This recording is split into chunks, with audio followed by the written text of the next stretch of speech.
देखा कि ऐश बिल के लाइट हाउस के पास एक जायंट ड्रैगनाइट कैच करने आया था, पर तभी उसको प्रोफेसर ओक का कॉल आता है और वो बताते हैं कि अब पांड्या में एंटर करने के लिए सिर्फ और सिर्फ 30 डेज बचे हुए, तुम्हें वहाँ पर जल्दी से पहुँचना होगा।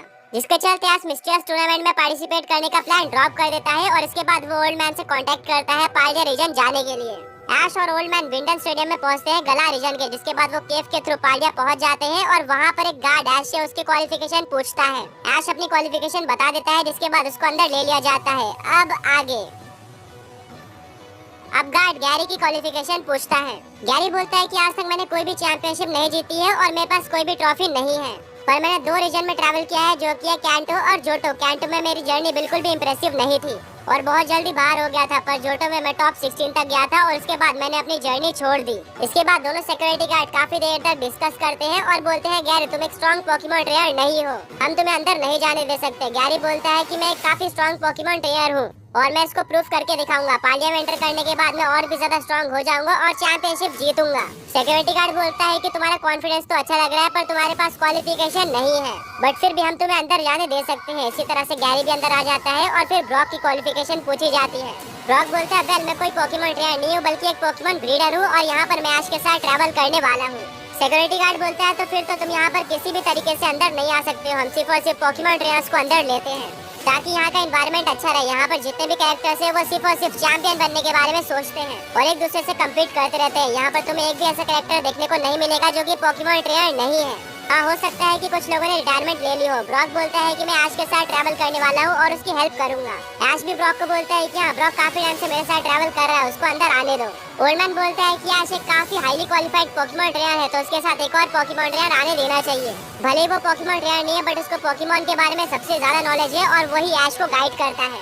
इतना नॉलेजेबल पोकेमॉन ट्रेनर पालने के लिए अच्छा होगा। दोनों ही सिक्योरिटी गार्ड आपस में डिस्कस करते हैं और फिर बोलते हैं कि ऐश अभी तक बाहर से तुम्हारे इतना स्ट्रॉन्ग पोकेमॉन ट्रेनर पाल्डिया में नहीं आया था। यहाँ पर सिर्फ और सिर्फ पाल्डिया के ट्रेनर से स्ट्रॉन्ग होते हैं, पर तुम्हारे इतने स्ट्रॉन्ग होने के चलते हम ब्रॉक को अलाउ कर रहे हैं अंदर आने के लिए। होपफुली तुमको पाल्डिया अच्छा लगेगा और पूरी तरह से एंजॉय करना। ऐश और ब्रॉक दोनों ही खुश हो जाते हैं क्योंकि अब वो साथ में अपनी जर्नी कंटिन्यू कर सकते थे। ऐश, ब्रॉक, गैरी और ओल्डमैन आगे बढ़ना स्टार्ट हो जाते हैं, बट उनको आगे एक बहुत ही ज्यादा बड़ा जंगल दिख रहा था और ऐसा लग रहा था कि ये खत्म नहीं होने वाला है। दूर दूर तक उनको कोई भी पोकेमॉन ट्रेनर या फिर कोई घर देखने को नहीं मिल रहा था। ऐश बोलता है कि क्या पूरा पाल्डिया इसी तरह का है, यहाँ पर हमें कोई भी टाउन देखने को नहीं मिल रहा है और हर तरफ सिर्फ और सिर्फ फॉरेस्ट है। ओल्डमैन बोलता है कि हाँ, ज्यादातर पाल्डिया फॉरेस्ट से ढका हुआ है, यहाँ पर तुम्हें ज्यादा टाउन देखने को नहीं मिलेंगे और बहुत सारे पोकेमॉन ट्रेनर इसी तरह के फॉरेस्ट में रहना पसंद करते हैं क्योंकि यहाँ पर बहुत सारे वाइल्ड पोकेमॉन्स होते हैं और वो नॉर्मल पोकेमॉन से कहीं ज्यादा स्ट्रॉन्ग होते हैं। उनके साथ पोकेमॉन ट्रेनर्स अच्छे से ट्रेनिंग करते हैं। इसके अलावा यहाँ पर रहने का एक और फायदा है कि पोकेमॉन ट्रेनर स्ट्रॉन्ग हो जाते हैं और अकेले रहना सीख जाते हैं। वेल, फिर भी यहाँ पर तुम्हें थोड़े टाउन देखने को मिलेंगे जो कि काफी ज्यादा डेवलप्ड है और वहाँ पर तुम्हें बहुत ज्यादा मजा आएगा।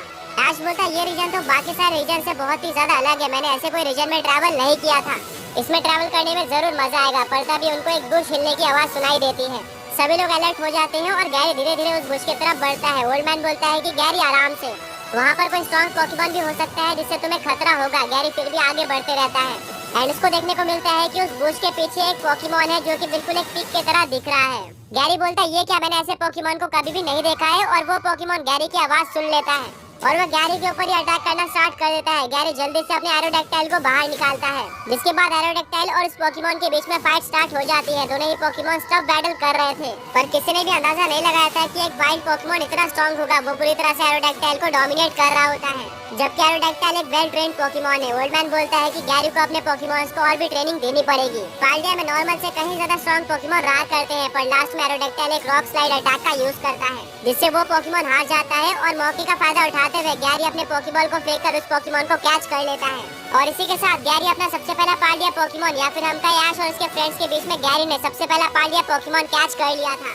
गैरी बोलता है क्या तुमने देखा है ऐश, इसी तरह से पाल्डिया पोकेमॉन कैच किया जाता है। ब्रॉक तो बोलता है वो सब तो ठीक है, बट ये कौन सा पोकेमॉन है। ओल्डमैन बोलता है कि वेल इस पोकेमॉन का नाम है ओइनकोलोने, इसका अनिमल फॉर्म है लेचोंग जो कि पाल्डिया में बहुत ही ज्यादा कॉमन है और ये एक नॉन लेजेंडरी पोकेमॉन है। ऐश बोलता है ओइनकोलोने, ये तो बहुत ही ज्यादा इंटरेस्टिंग है। गैरी अपने ओइनकोलोने को बाहर निकालता है जो कि एक स्ट्रॉन्ग पोकेमॉन लग रहा था। ओल्डमैन बोलते हैं कि एक प्योर नॉर्मल टाइप पोकेमॉन है और इसी से मुझे याद आया कि जब मैं तुम्हें लेने आया था तब मैंने अपने साथ काफी सारे पाल्डिया के पोकेडेक्स रख लिए थे जो कि तुम्हारे काम आने वाले हैं। मेरे पास 3 पोकेडेक्स है। ओल्डमैन एक एक पोकेडेक्स गैरी, ऐश और ब्रॉक को दे देता है। ओल्डमैन बोलता है कि बिल्कुल बाकी पोकेडेक्स की तरह इस पोकेडेक्स के अंदर भी पाल्डिया के सारे पोकेमॉन की इंफॉर्मेशन है। जिससे अगर तुम कोई अननोन पोकेमोन को देखते हो तो उसको आइडेंटिफाई करने में तुम्हें बिल्कुल भी दिक्कत नहीं आने वाली है। ऐश और उसके फ्रेंड्स इसके लिए ओल्ड मैन को थैंक यू बोलते हैं। ऐश बोलता है वेल अगर ये सब बातें हो चुकी हैं तो हम अपने मेन गोल की बात कर लेते हैं। हमें पार्डिया के चैंपियनशिप में कैसे पार्टिसिपेट करना है, उसके लिए क्या क्राइटेरिया है। ओल्ड मैन बोलता है कि अभी तक तुमने जितने भी रीजन ट्रैवल किए वहाँ पर सब में तुमको जिम बैटल करनी होती थी और सारे जिम बैच कलेक्ट करके तुम पार्टिसिपेट कर सकते थे वहाँ के चैंपियनशिप में। बट यहाँ की चैंपियनशिप अलग है।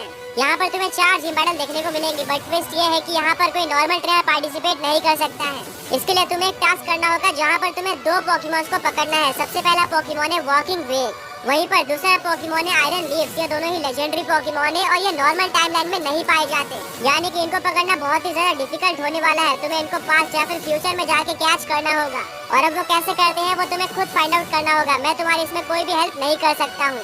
ये ट्रांस का टेस्ट होता है और हाँ, ये दोनों ही पोकेमॉन बहुत ज्यादा रेयर है पोकेमॉन वर्ल्ड में, तो ये तुम्हारे लिए बिल्कुल भी इजी नहीं होने वाला है। मैंने पार्डिया चैंपियनशिप में पार्टिसिपेट करने के लिए इन दोनों ही पोकेमॉन्स को कैच किया था, जिनमें से एक को यानी कि वॉकिंग वेग को तुमने मेरे टीम में देखा होगा। ये एक बहुत ही ज्यादा स्ट्रॉन्ग पोकेमॉन है। ऐश बोलता है ये तो इंटरेस्टिंग है बट आखिर ये कैसे पॉसिबल है, हम पास्ट या फिर फ्यूचर में कैसे जा सकते हैं। ऐश बोलता है ये पार्डिया की हिस्ट्री है। हर एक पोकेमॉन ट्रेनर को पार्डिया में आने से पहले फ्यूचर और पास्ट के बारे में पता होना चाहिए। अगर एक ट्रेनर पता नहीं लगा पाता कि फ्यूचर और पास्ट क्या है या फिर उनमें ट्रैवल नहीं कर पाता तो वो पार्डिया चैंपियनशिप में पार्टिसिपेट करने लायक नहीं है। इस क्राइटेरिया को सिर्फ और सिर्फ इसलिए रखा गया है कि ट्रेनर्स पार्डिया रीजन को और भी ज्यादा अच्छे तरीके से पहचाने और उसके बाद ही चैंपियनशिप में पार्टिसिपेट करे। ऐश बोलता है फाइन, फिर हम ढूंढ लेंगे।